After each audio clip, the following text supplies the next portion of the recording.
Salam sejahtera, nama saya Phoebe Absintong dari kelas PK2.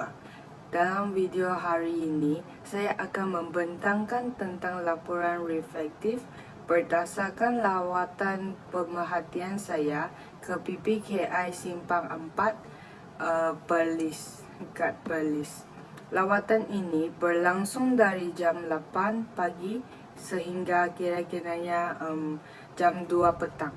Sepanjang tempo tersebut, saya berpeluang melihat sendiri tentang suasana pembelajaran, struktur pelaksanaan aktiviti, serta pendekatan yang digunakan terhadap murid berkeperluan khas. Walaupun saya tidak menjalankan temu bual rasmi dengan guru atau pendamping, pemerhatian langsung terhadap persekitaran sekolah dan penglibatan saya dalam aktiviti yang disediakan telah memberi gambaran yang jelas tentang keperluan sebenar murid serta potensi pembangunan mereka.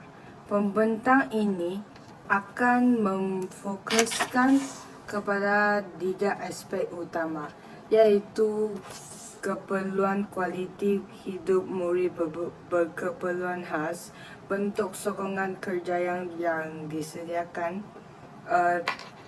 dan bagaimana kedua-dua aspek ini boleh membentuk asas kukuh kepada program keusahawan.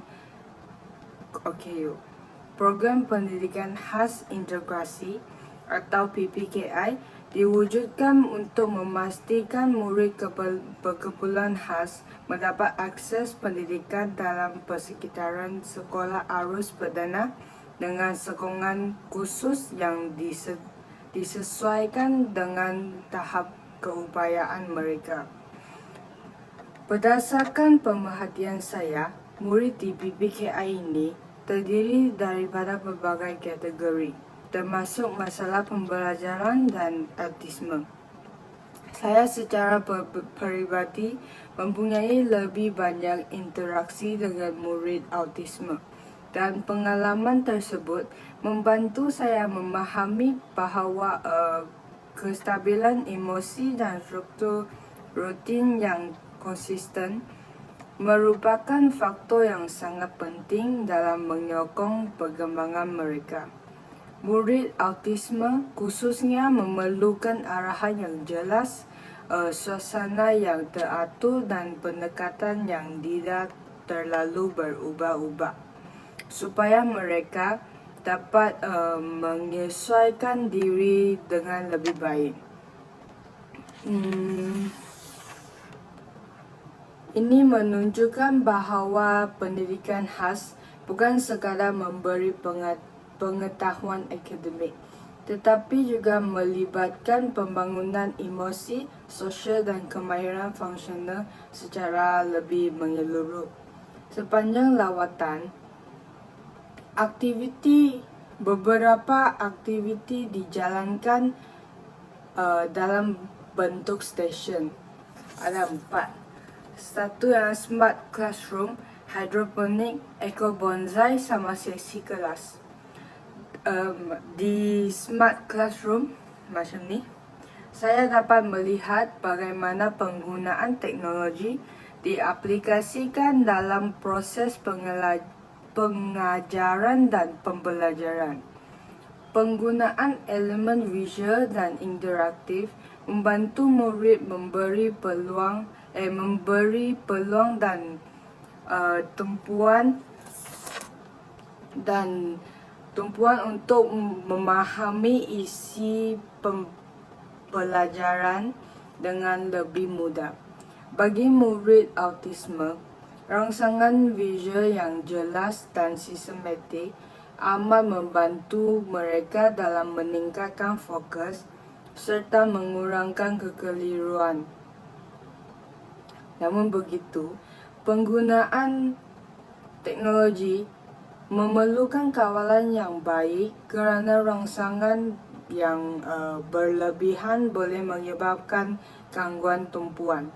Oleh itu, kecekapan guru dalam mengurus strategi pengajaran menjadikan salah satu faktor penting dalam memastikan teknologi ini benar-benar dapat menyokong pembelajaran dan bukan sebaliknya. Lepas tu, aktiviti hidroponik. Aktiviti hidroponik ini ialah macam ni. Ia ialah satu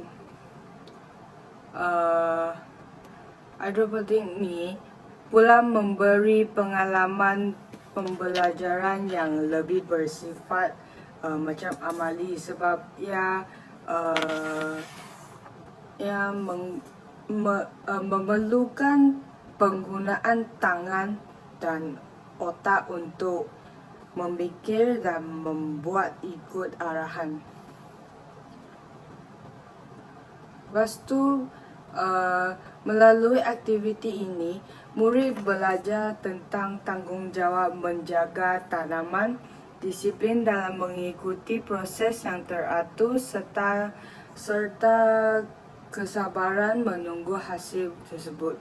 Walaupun kelihatan seperti aktiviti pertanian biasa, sebenarnya ia melatih kemahiran kerja asas seperti konsistensi, pengurusan masa dan komitmen terhadap tugasan. Aktiviti ini juga memberi peluang kepada murid untuk melihat hasil usaha mereka secara nyata, sekaligus juga meningkatkan keyakinan diri mereka. Dari perspektif pembangunan kerjaya, hidroponik mempunyai potensi besar untuk dikembangkan sebagai projek ekonomi berskala kecil yang mampu menjana pendapatan jika diurus dengan lebih sistematik dan konsisten. Lepas tu aktiviti eco bonsai macam ni. Aktiviti eco bonsai ni pula menekankan aspek kreativiti dan ketelitian. Murid perlu memberi perhatian kepada langkah-langkah yang sistematik dan menggunakan kemahiran motor halus dalam menghasilkan produk. Aktiviti ini bukan sahaja melatih fokus dan kesabaran, malah juga membina daya tahan emosi kerana prosesnya memerlukan ketekunan. Lepas tu, hasil eco bonsai ini mempunyai nilai estetika dan berpotensi untuk dipasarkan. Ini menunjukkan bahawa elemen keusahawan sebenarnya sudah wujud dalam aktiviti PPKI, cuma belum distrukturkan secara formal sebagai program ekonomi yang menyeluruh. Lepas tu, bagi dalam sesi kelas pula macam ni, saya dapat melihat pendekatan pengajaran yang lebih fleksibel dan bersifat individual. Guru memberikan arahan yang ringkas dan jelas serta memastikan setiap murid memahami tugasan mengikuti kemampuan dan tahap mereka masing-masing. Pendekatan ini sangat penting terutamanya bagi murid autisme, kerana ia dapat membantu mengurangkan keresahan dan meningkatkan kestabilan emosi mereka. Di sini jelas bahawa kesejahteraan emosi menjadi asas kepada keberkesanan pembelajaran. Tanpa sokongan emosi yang baik, pencapaian akademik sukar untuk dicapai secara optimum. Lepas tu, jika dianalisis berdasarkan model kualiti hidup oleh Sherlock, beberapa domen penting dapat diperhatikan yaitu kesejahteraan emosi, pembangunan peribadi, hubungan sosial dan autonomi. Lepas tu, berdasarkan pemerhatian saya, murid berada dalam persekitaran yang selamat dan tersentuh. Aktiviti yang dijalankan dapat membantu membangunkan kemahiran serta memberi peluang kepada murid untuk merasai pencapaian tersebut. Namun begitu, persoalan yang lebih besar ialah kesinambungan selepas tamat persekolahan.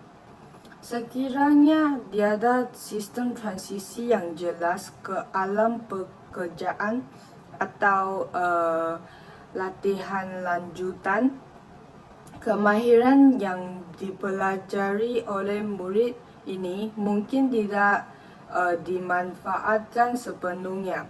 Oleh itu, kualiti hidup jangka panjang bukan sahaja bergantung kepada suasana sekolah, tetapi juga kepada perancangan masa depan yang lebih sistematik. Dari sudut sokongan kerjaya, aktiviti seperti hidroponik dan ekobonsai boleh dikategorikan sebagai latihan pra-vocational yang membina disiplin kerja, tanggungjawab dan kemahiran teknikal asas. Namun, untuk memastikan murid benar-benar bersedia menghadapi dunia pekerjaan, perlu ada jaringan industri, program latihan luar sekolah dan sistem pemantauan lepasan yang lebih tersusun. Tanpa elemen tersebut, murid mungkin menghadapi kesukaran untuk menyesuaikan diri dengan tuntutan pasaran kerja sebenar. Dalam konteks ini, keusahawan dilihat sebagai strategi pemberdayaan dan praktikal bagi golongan OKU. Keusahawan memberi fleksibiliti dan boleh disesuaikan dengan tahap kemampuan individu. Aktiviti seperti hidroponik dan ekobonsai berpotensi dijadikan mini enterprise sekolah. Dengan sokongan agensi seperti Jabatan Kebajikan Masyarakat JKM dan Majlis Amanah Rakyat, program ini boleh diperkukuhkan melalui bantuan modal kecil, latihan pengurusan kewangan, serta bimbingan mentor.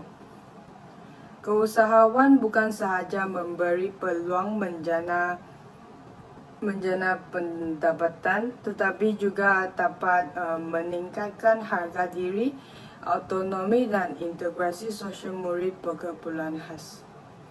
Walaupun PPKI ini menunjukkan banyak kekuatan dari segi pelaksanaan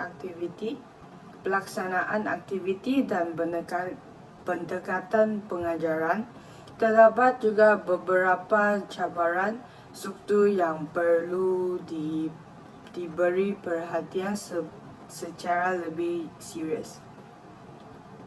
Cabaran pertama ialah isu kesinambungan selepas tamat persekolahan. Walaupun murid didedahkan kepada latihan pra-vocational seperti hidroponik dan ekobonsai saya cakap tadi, laluan transisi ke alam pekerjaan sebenar masih belum jelas dan terancang secara sistematik. Tanpa sistem pemantauan lepasan, murid mungkin kehilangan hala tuju dan kembali bergantung sepenuhnya kepada keluarga mereka. Lepas tu, cabaran yang kedua ialah kekangan sumber sama ada dari segi kewangan, tenaga bakar maupun jaringan industri.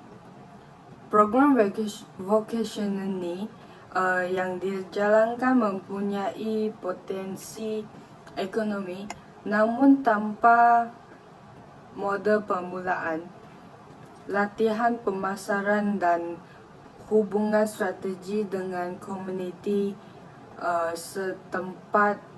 Aktiviti tersebut suka berkembang menjadi program keusahawan yang mampan. Lepas tu cabaran yang ketiga ialah tahap kesedaran masyarakat dan majikan terhadap kebolehan individu berkebutuhan khas. Stigma dan persepsi negatif masih wujud, yang juga menyebabkan peluang pekerjaan terbuka agak terhad untuk mereka. Keadaan ini memberi tekanan tambahan kepada sistem pendidikan khas untuk menyediakan alternatif yang lebih praktikal seperti keusahawan. Selain itu, terdapat juga cabaran dari sudut kepelbagaian tahap fungsi murid. Tidak semua murid mempunyai tahap kognitif dan emosi yang sama. Oleh itu, pendekatan satu model untuk semua mungkin kurang sesuai dan memerlukan penyesuaian individu yang lebih terperinci. Bagi menenangi cabaran-cabaran ini, beberapa cadangan penyelesaian boleh dilaksanakan. Yang pertama, perlu diwujudkan program transisi sekolah ke kerjaya yang formal dan berstruktur. Program ini boleh merangkumi latihan industri jangka pendek, kolaborasi dengan perniagaan, tempatan serta sistem pemantauan lepasan selama sekurang-kurangnya 1 hingga 2 tahun selepas tamat sekolah. Yang kedua ialah PBKI boleh membangunkan mini enterprise sekolah secara rasmi dengan model perniagaan yang jelas. Contohnya projek hidroponik ini boleh dikembangkan sebagai pengeluaran sayuran berskala kecil untuk komuniti setempat. Manakala eco-bonsai boleh dipasarkan melalui platform digital. Dengan adanya struktur kewangan yang jelas, murid dapat mempelajari asas pengurusan kos, keuntungan dan pemasaran secara praktikal. Yang ketiga, kerjasama strategik dengan agensi kerajaan dan badan bukan kerajaan perlu diperkukuhkan. Sokongan daripada Jabatan Kebajikan Masyarakat JKM dan Majlis Amanah Rakyat boleh dimanfaatkan dalam bentuk latihan geran mikro dan bimbingan mentor. Pendekatan ini bukan sahaja mengukuhkan sumber kewangan, malah juga dapat membuka rangkaian sokongan yang lebih luas dan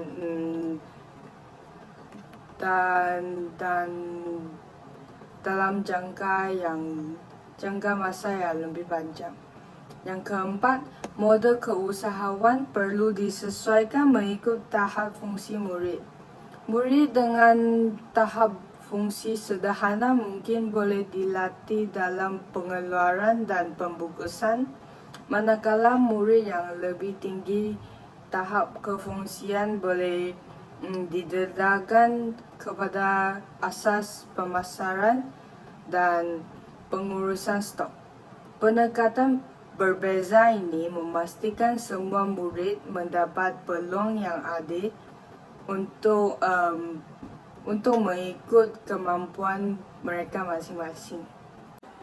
Lawatan ini memberi beberapa kesan yang mendalam kepada saya. bukan sahaja dari sudut akademik, tetapi juga dari sudut pribadi dan profesional sebagai bakal pendidik pendidikan khas.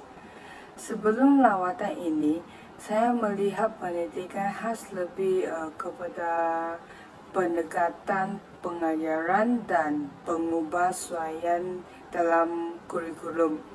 Namun, selepas berada sendiri dalam persekitaran PPKI, bahawa cabaran sebenar bukan hanya terletak pada penyampaian ilmu, tetapi pada usaha memastikan semua murid berasa selamat dan serta diterima dan dihargai. Interaksi saya dengan murid autisme khususnya membuka perspektif baru saya tentang kepentingan kesabaran dan konsistensi kepada mereka. Saya juga dapat melihat bagaimana perubahan kecil dalam nada suara atau struktur arahan boleh juga mempengaruhi respon mereka. Situasi ini membuatkan saya lebih sedar bahawa sebagai pendidik sebagai pendidikan khas, kestabilan emosi guru sangat penting kerana murid berkeperluan khas amat sensitif terhadap persekitaran sekeliling mereka. Lawatan ini mengajar saya bahawa empati bukan sekadar memahami keadaan murid, tetapi juga menyesuaikan pendekatan kita agar benar-benar boleh selari dengan keperluan mereka. Selain itu, saya juga mula memikirkan tentang realiti selepas tamat persekolahan mereka. Ketika melihat murid terlibat dalam aktiviti hidroponik ekobonsai, saya tertanya-tanya sama ada kemahiran ini akan benar-benar memberi manfaat jangka lebih panjang kepada mereka. Refleksi ini membuatkan saya sedar bahawa tanggungjawab pendidikan khas tidak boleh terhenti di dalam bilik darjah. Perancangan masa depan dan laluan kerjaya perlu menjadi sebahagian dari perancangan pendidikan sejak awal. Bukan itu sahaja, lawatan ini juga mengubah cara saya melihat konsep keusahawan dalam pendidikan khas. Sebelum ini, saya menganggap keusahawan sebagai pilihan tambahan. Namun, selepas melihat potensi aktiviti yang dijalankan, saya menyadari bahawa keusahawan boleh menjadi alat pemberdayaan yang realistik dan praktikal bagi murid berkeperluan khas. Ia bukan sekadar tentang keuntungan, tetapi tentang membina rasa mampu berdikari dan meningkatkan harga diri mereka. Secara pribadi, pengalaman ini meningkatkan keyakinan saya untuk terlibat secara lebih serius dalam bidang ini, bidang pendidikan khas.